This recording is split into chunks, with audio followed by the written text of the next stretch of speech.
E aí pessoal, tudo bem? Eu sou a professora Vanessa Novaes e na videoaula de hoje nós vamos falar um pouquinho sobre a anatomia geral do fígado, dando ênfase para as impressões que existem no fígado. O que são impressões? São marcas que os órgãos que estão adjacentes ao fígado fazem quando eles estão em contato com o fígado. Então a gente tem várias impressões no fígado e essas impressões elas têm relação com a localização do fígado e a relação dele com os órgãos abdominais adjacentes. Então essa é a videoaula de hoje. Vamos lá, vamos embora.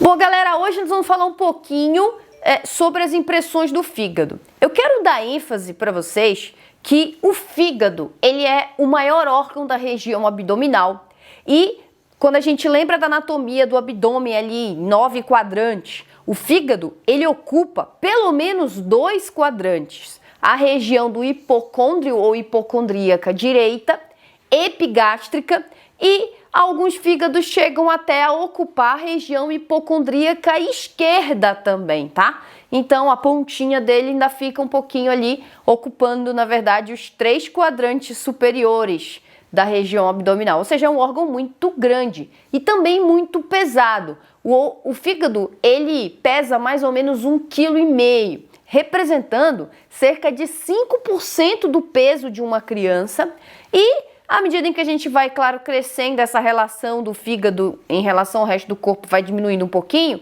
e aí a gente chega a ter aí um peso do fígado representando 2% da nossa massa corporal. Ainda assim, é um grande órgão, né, e bem pesado também. Fazendo uma revisão geral sobre a função do fígado, gente, o fígado, ele vai ser citado dentro da perspectiva de vários sistemas corporais, não só o sistema digestório.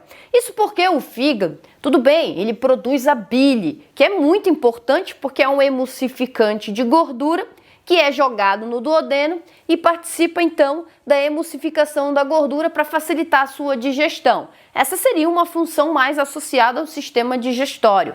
Mas o fígado, ele pode estar associado, por exemplo, ao sistema hematológico, porque durante o período fetal, o fígado produz células sanguíneas.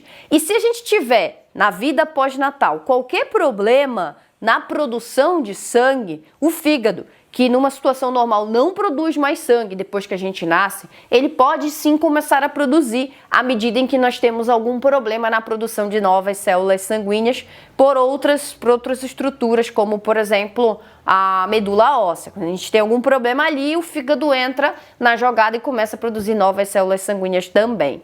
O fígado, ele está sendo citado também no sistema endócrino, porque o fígado produz hormônios. Um deles é o angiotensinogênio, que é um hormônio que vai ser transformado em angiotensina 2 e tem uma ação muito importante na volemia, na manutenção da volemia. É um hormônio que vai causar um pouquinho de aumento da pressão arterial, então pode ser citado dentro da perspectiva do sistema cardiovascular também, mas que controla aí basicamente o volume de sangue dos nossos vasos sanguíneos. Ainda falando do fígado dentro do sistema hematológico, a gente tem o fígado produzindo várias proteínas, né, proteínas e fatores de coagulação que vão ajudar aí na coagulação sanguínea. O fígado também participa do sistema excretor, porque ele faz a metabolização de várias substâncias, como por exemplo bilirrubina, vai metabolizar amônia em ureia para ser eliminada na urina,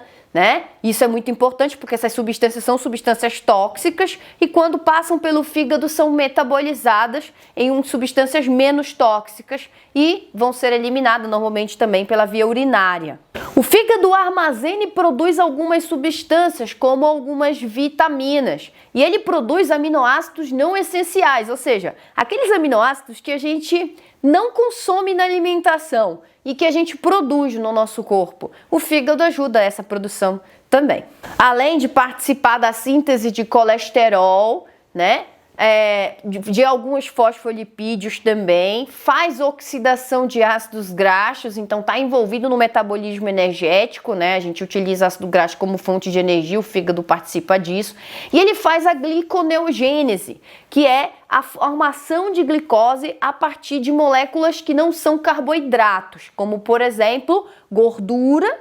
Transforma gordura em açúcar e ele também consegue transformar lactato em açúcar, tá? Então ele faz o processo chamado de gliconeogênese. Além disso, ele armazena glicogênio, que é uma fonte de energia a partir da glicose, ele armazena glicogênio e numa situação em que a gente entra em jejum, ele quebra esse glicogênio em glicose e devolve essa glicose para a corrente sanguínea, para garantir, por exemplo, que as nossas células tenham glicose necessária para utilizar, principalmente o cérebro, que, enfim, a glicose basicamente é a única fonte de energia que o cérebro consome em situações fisiológicas. Então, pessoal, vocês podem perceber que o fígado tem uma importância muito grande, mas isso só foi um resuminho. Se você quiser uma aula mais detalhada do fígado, comente aqui nessa videoaula. Vamos para o que interessa mesmo. Nós vamos falar um pouquinho sobre as impressões no fígado. Dá uma olhadinha aqui comigo. Bom, galera, vamos dar uma olhada aqui, ó. Então aqui, esse aqui é o fígado, né?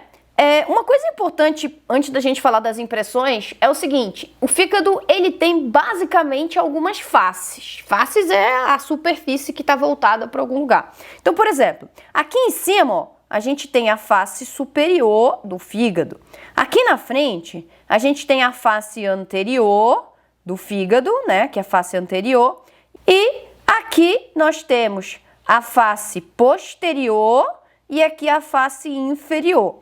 Então, gente, a gente tem algumas faces. Só que eu quero dizer para vocês o seguinte, que a maior parte dessas faces aí que vocês estão vendo, elas são unificadas em duas faces.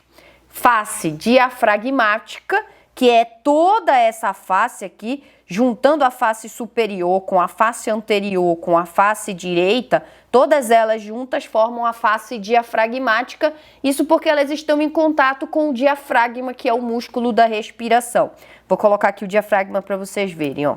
Pronto, ó. Então tá aí o diafragma. Então essa face seria a face diafragmática. Eu gosto mais de simplificar e realmente colocar apenas a face diafragmática e não separá-la em face superior, anterior e direita, porque na verdade, na anatomia, uma face em relação a outra face normalmente formam as bordas ou as margens. Então tem uma face com uma outra face e essas duas faces normalmente elas formam bordas. Se vocês prestarem atenção, não há borda entre a face superior, anterior e direita. Ó.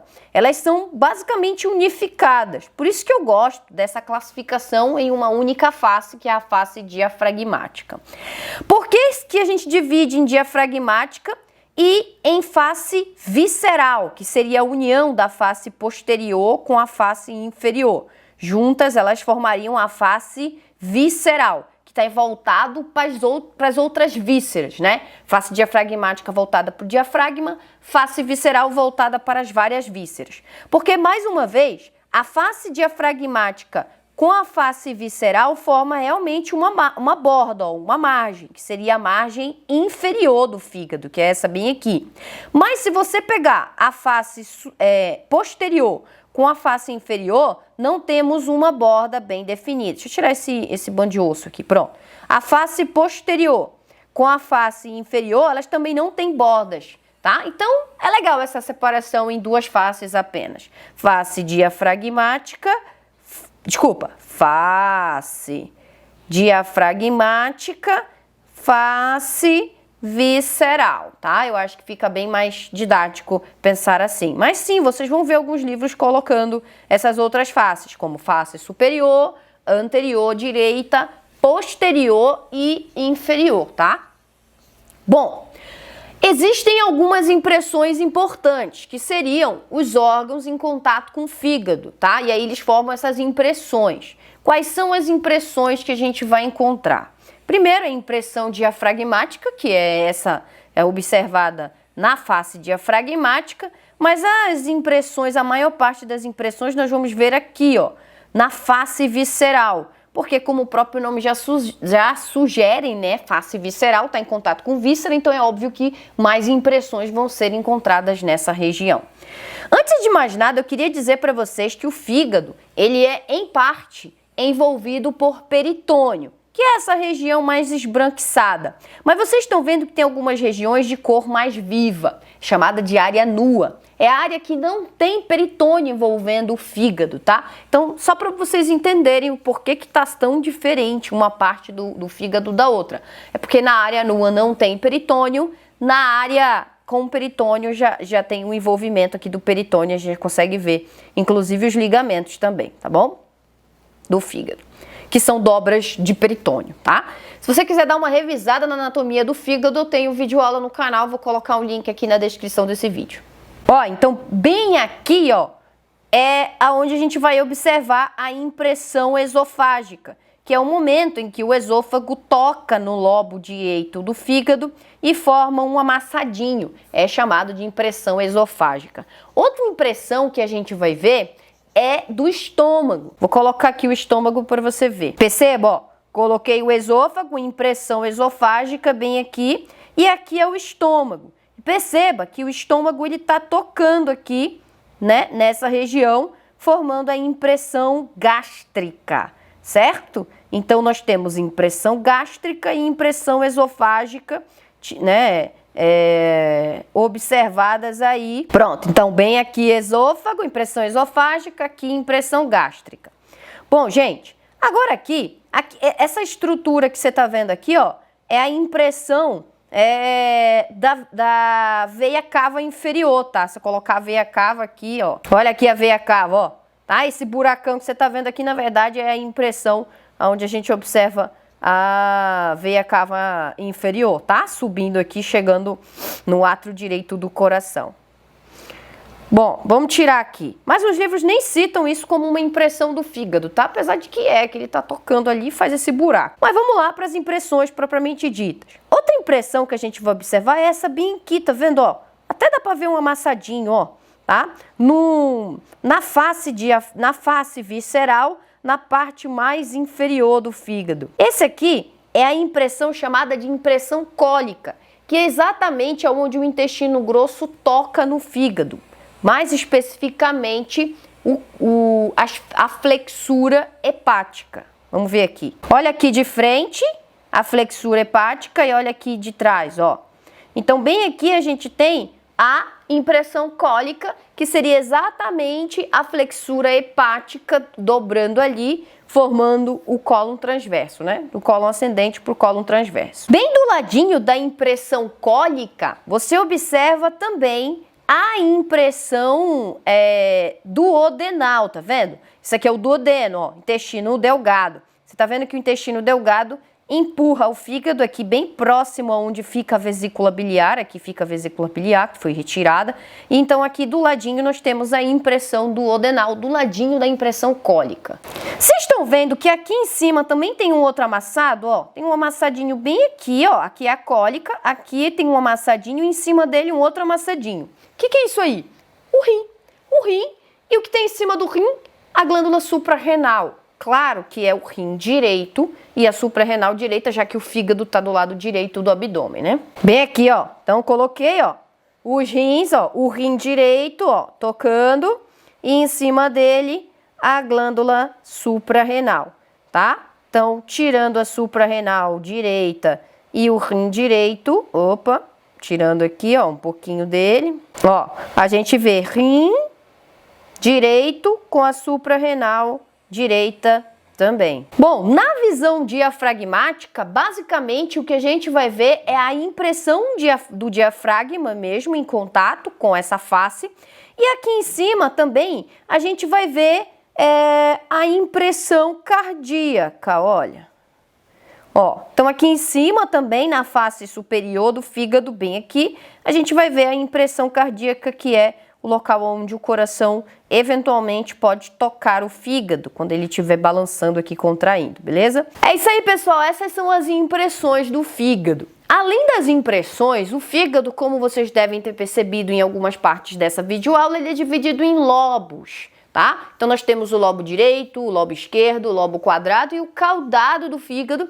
E ele também existe ali nele, para ele ficar sustentado nessa porção mais alta, que apesar de ele ser bem pesado, ele tem que estar sustentado na porção mais alta do abdômen, ele é sustentado por dobras de peritônio chamado de ligamentos. Se você quer saber um pouco mais detalhado sobre dobras de peritônio, os ligamentos, nós temos também nesse canal, né, algumas videoaulas nesse sentido. Eu vou colocar o link aqui também na descrição. E se você tiver alguma sugestão, não deixe de curtir, de compartilhar e comentar as suas sugestões, que com certeza elas serão consideradas na hora de gravar uma nova videoaula.